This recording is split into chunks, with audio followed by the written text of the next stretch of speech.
Welcome to তিতিক্সের rooftop garden. আমরা কালকে বিকেলবেলাতে যেটা অ্যারেনিয়ামটা ধুয়েছিলাম, কেটেছিলাম, মানে ইন্ডিয়া থেকে উঠিয়ে রুট প্রুনিং করেছিলাম।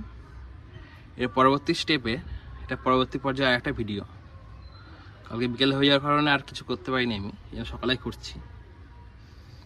যে রুটটাকে আমি এইভাবে ঠিক প্রুন করেছি যাতে যতটা সম্ভব মানে পুরনো রুটগুলো কাটা যায়। এবার কি করব, আমি এরকমভাবে জলের মধ্যে রুটগুলোকে একটু ধুয়ে নিতে হবে।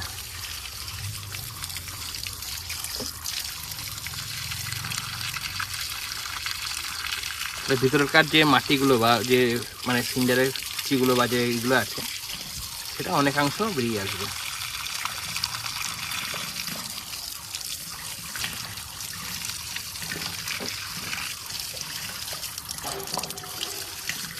এরকমভাবে করলে পরে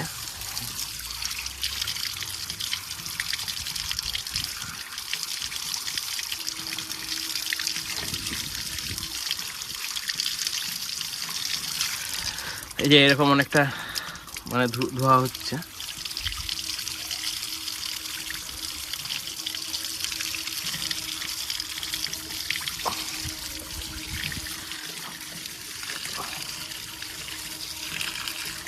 অ্যারেনিয়াম খুব সহনশীল গাছ, মানে সহজে নষ্ট হয় না, কিন্তু এ খুব ফাঙ্গাস অ্যাটাক যদি প্রোডেক্টসে হয়ে যায় তাহলে খুব মানে একে বাঁচানোটা খুব চাপের হয়ে যায়। তখন জল জমাটা একদম পছন্দ করে না।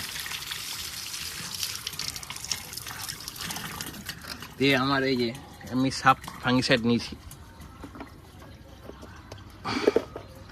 আমার যে সাপ ফাঙ্গিসাইড আছে, এই যে সাপ ফাঙ্গিসাইড আমি এটা 5 লিটার মতন জল আছে, আমি মাপছি না অতটা ওয়েট, এরকম আমি যতটা হোক ফাঙ্গিসাইডের জলে আমি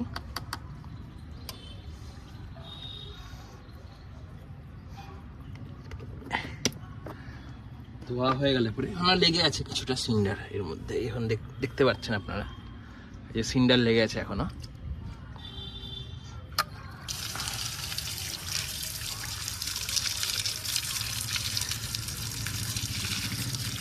এইভাবে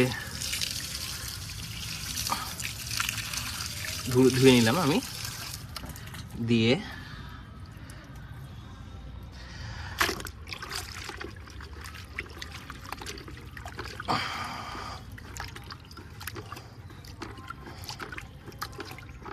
সাপ ফাঙ্গিসাইডের জলে আমি গুঁড়াটাকে সমেত চুবিয়ে রেখে দিলাম। এইভাবে আমি প্রায় একে আধ ঘন্টার মতন রাখবো। এবার তারপরে আমি কি করছি সেটা হচ্ছে আপনার এরপরে করবো, আমি যেটা সাপ ফাঙ্গিসাইড থেকে তুলে আমি গোড়াটাকে পুরো শুকাবো রোদে, মানে এইভাবে তুলে আমি রোদের মধ্যে রেখে দেবো। সেটা কি হচ্ছে আমি ভিডিওটা পজ করছি, আধ ঘন্টার পর আমি এবার কি করছি সেটা আমি পরের পর্যায়ে দেখাচ্ছি। এই যে আপনারা দেখতে পাচ্ছেন যে আমি এইভাবে চুবিয়ে রেখেছি গাছগুলোকে বালতির মধ্যে, এখনও আরও মিনিট 15 থাকবে এইভাবে। তারপরে আমি এখান থেকে গাছগুলোকে বার করব।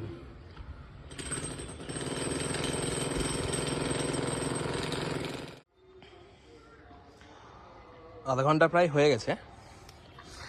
এবার আমরা এইভাবে গাছগুলোকে বার করে রোদে শুকাতে দেবো। এই যে এইভাবে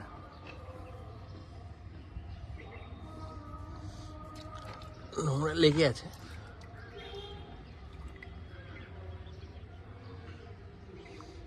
এইভাবে শুকাতে দেবো গাছটাকে।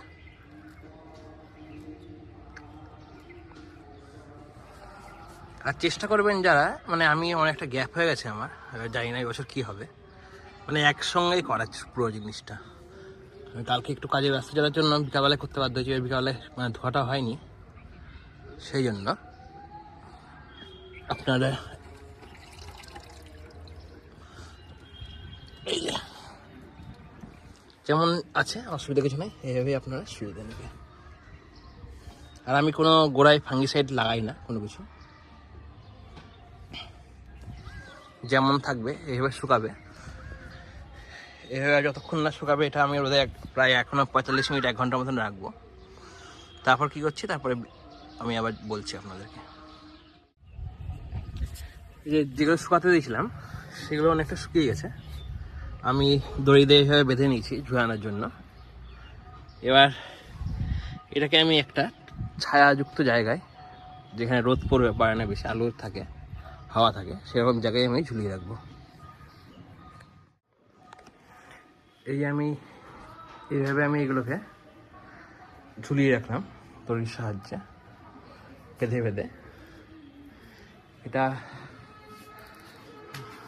প্রায় আমি এখন 15-20 দিন মতন এরকমভাবে ঝুলবে।